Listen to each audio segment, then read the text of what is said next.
Hello students, welcome back in the history class of 6th standard. So students, today we are going to continue lesson number 10, the golden age Gupta Empire. In the previous class, we had discussed its chief features till medicine. So now, before proceed further, I would like to take feedback of the previous topic through some questions. So my first question is, which drama was written by Shudrak? Second question, who wrote the poem Raghuvansh? Third, who was the greatest physician of the Gupta age? And the fourth question is, what are the literary sources of the Gupta period? Now, in today's class, we are going to read the last chief feature, that is art and architecture. We will also read the golden age of Indian history and downfall of the Guptas. Now have a look on the important terms related to the today's video. First term is felicity, showing happiness and bliss. Second is chapel, place of worship attached to an institution. Third is Ardhanarishwar, a form of Lord Shiv where the deity is represented as half male and half female. And the fourth term is frescoes, method of painting in watercolor in fresh plaster. Now children, let's start reading. Art and architecture. The main features of the Gupta art were more stress on elegance and simplicity, concept of Rupam or beauty, religious and spiritual appeal, simplicity of style, and felicity of expression, representation of various ancient forms of Indian art. Students, elegance means grace, simplicity means simpleness. Felicity means showing happiness and bliss. So students, the Gupta art gave stress on grace and simplicity. The Gupta art was also emphasized on beauty. It also gave much stress on religion and spirituality. The Gupta art also depicts simplicity and happiness of expression. Many ancient forms of Indian art were also represented by the Gupta art. Let's read further. The Gupta kings built many temples. Initially, the temples were simple structures of just one room, but later on, they became larger and more elaborated. The main temples of this age are Vishnu temple at Tigawa, Shiv temple at Bhumra, Parvati temple at Nachna Kuthara, Dasavatar temple at Diogar. So students, the Guptas were used to make small temples of just one room. They had simple structures, but later on they started making large and broad temples. The main temples of the Gupta age are Vishnu temple at Tigawa, Shiv temple at Bhumra, Parvati temple at Nachna Kuthara, Dasavatar temple at Diogar. Let's read next paragraph. Temples were constructed both out of brick and stone. The Buddhist stupas, chapels, and monasteries were also constructed in the Gupta period. The excavations at Sarnath have revealed a Buddha temple and many monasteries. Students, chapel means a place of worship attached to an institution. Excavation means digging. And students, monastery is a building occupied by a community of monks. So students, the Gupta Empire art and architecture was very much diverse in its design, style and characteristics. The Gupta art and architecture includes temples, sculptures, paintings, caves, etc. Temples were made of brick and stone. Buddha temples and monasteries were also found during excavations at Sarnath. The Gupta kings also built a number of caves in Ajanta and Andhra. The caves are famous for their beauty, harmony of design and form. The walls of the caves have stories related to the life of the Buddha. Students, the rock-cut cave temple architecture in India reached at its peak during the Gupta period. These caves are known for its beauty, designs and harmony. The walls of the caves depict stories related to the life of Buddha. Let's continue reading. The art of sculpture reached new heights in the Gupta period. The Gupta sculptors made images full of beauty and grace. Nudity was eliminated from the Gupta art. The artists instead used drapery to hide flesh. They carved images of the various Hindu gods and goddesses, the Buddha and Mahavira. Students, nudity means the state of wearing no clothes. The art of sculpture reached new heights in the Gupta period. Nudity was removed from the Gupta art. They used drapery in their paintings to hide skin of statues. They carved images of different gods and goddesses. Some of the most beautiful images of Lord Shiv belong to the Gupta period. The Gupta artists produced Ekmukhi, Chaturmukhi, and Ardhanarishwar aspects of Shiv images. The statue of the seated Buddha at Sarnath shows the height of the Gupta sculpture.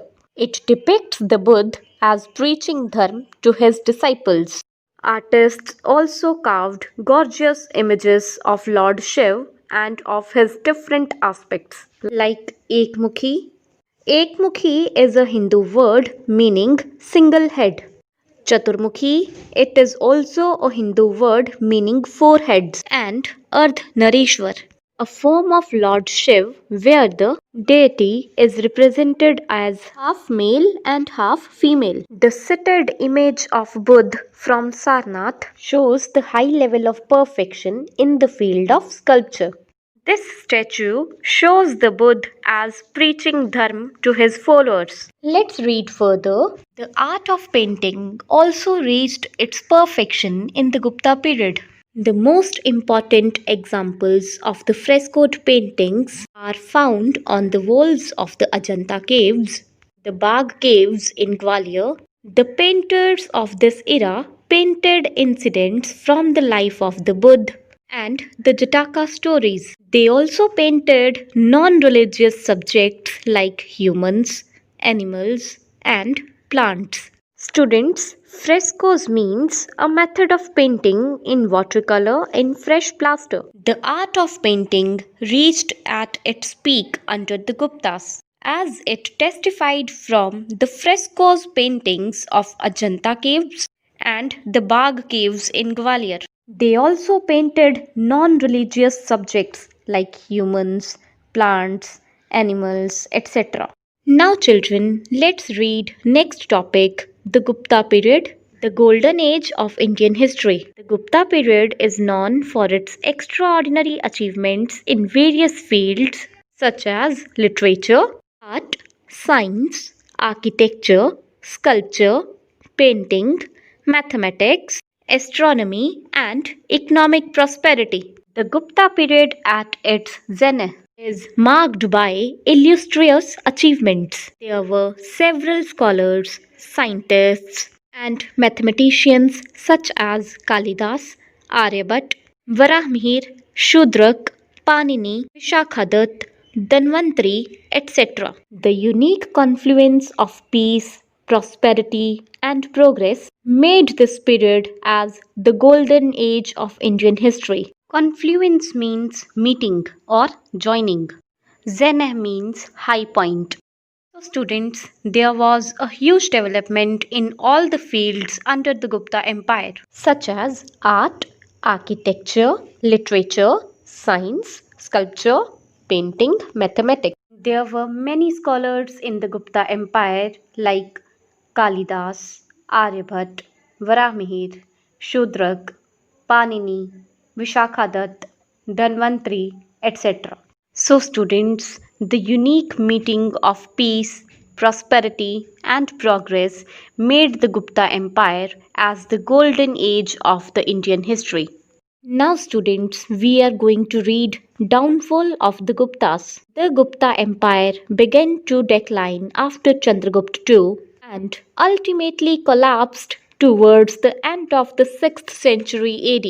The main reason for its downfall were Now students, we are going to discuss the causes of the downfall of the Gupta Empire. Wars of succession. As there were no laws of succession under the Guptas, therefore the princes fought amongst themselves for succession to the throne. Students, in the Gupta Empire, there were no rules for the selection of the king. So, after the death of Skandgupt, the princes fought against each other for succession. Next point is weak successors. There was no mighty ruler after Skandgupt. Many of the later Gupta kings embraced Buddhism and resisted wars and military campaigns. Students, embraced means joined, resisted means opposed. Students, there was a lack of strong ruler after the death of Skandgupt in the Gupta Empire. Many of the later Gupta kings joined Buddhism and opposed wars. So, it was also a major cause for the downfall of the Gupta Empire. Next point is vast empire. The incompetent rulers could not administer properly due to vastness of the empire. So, the another cause of the downfall of the Gupta Empire was inefficient rulers. The Gupta Empire was very large and the weak successors could not administer properly due to the huge empire. Next point is revolts of governors. The absence of able rulers gave an opportunity to the governors to revolt against the central authority and they became independent. So, the wars of succession or weak rulers led local chiefs to declare independence. This naturally led to the downfall of the Gupta Empire. And the last point is foreign invasions. The repeated invasions of the Hunas exhausted the resources of the Gupta Empire. So students, the Hunas were the people of nomadic tribe who repeatedly attacked on India during the Gupta period. So the invasion of the Hunas caused the significant damage to the Gupta Empire. Now students, this lesson is completed. Students, your homework is do question number 4 of exercise 5 on copy, question number 4 and 5 of exercise 6 on copy, and solve exercise number 1, 2, 3 and 4 on book.